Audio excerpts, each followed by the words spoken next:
Let's talk about why InterLink is set to become the most widely held institutional token, not just in theory, but in practice, and why this is the result of a deliberate, strategic approach that sets it apart from the rest of the crypto world. This isn't a fluke or a lucky break.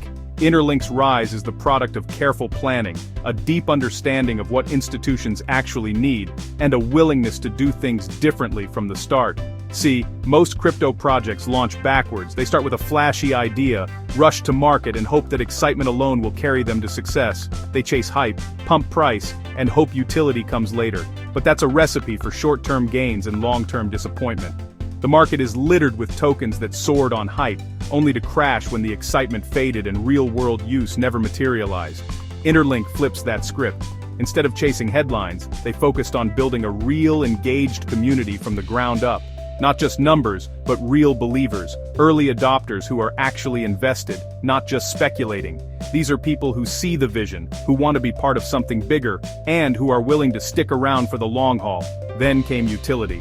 Tokens with no use fade fast, but InterLink built actual infrastructure, letting people do more than just buy and hold. They created real-world applications, seamless integrations, and tools that institutions and individuals could actually use to solve real problems.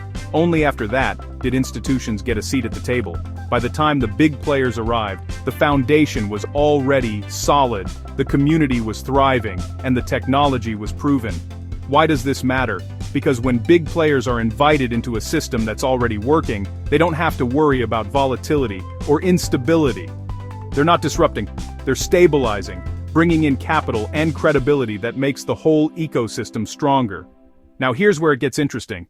When institutions start holding reserves, the game changes. With institutional reserves in play, ITLG and ITL become scarce. These tokens aren't just sitting in wallets, they're locked up, backing real-world value, and supporting large-scale operations.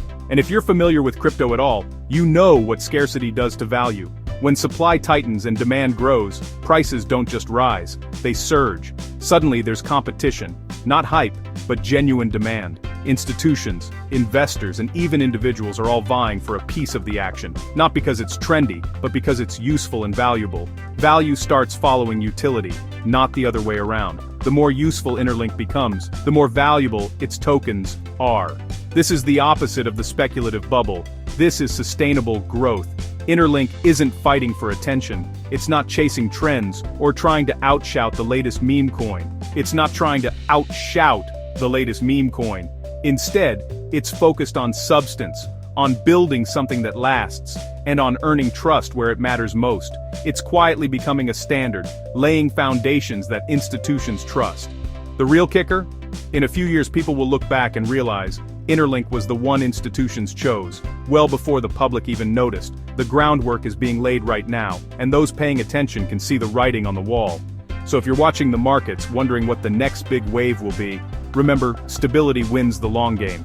The projects that endure are the ones that build patiently, with purpose, and with the right partners. InterLink is building value in the right order, and that's why it's set to be the institutional token everyone holds.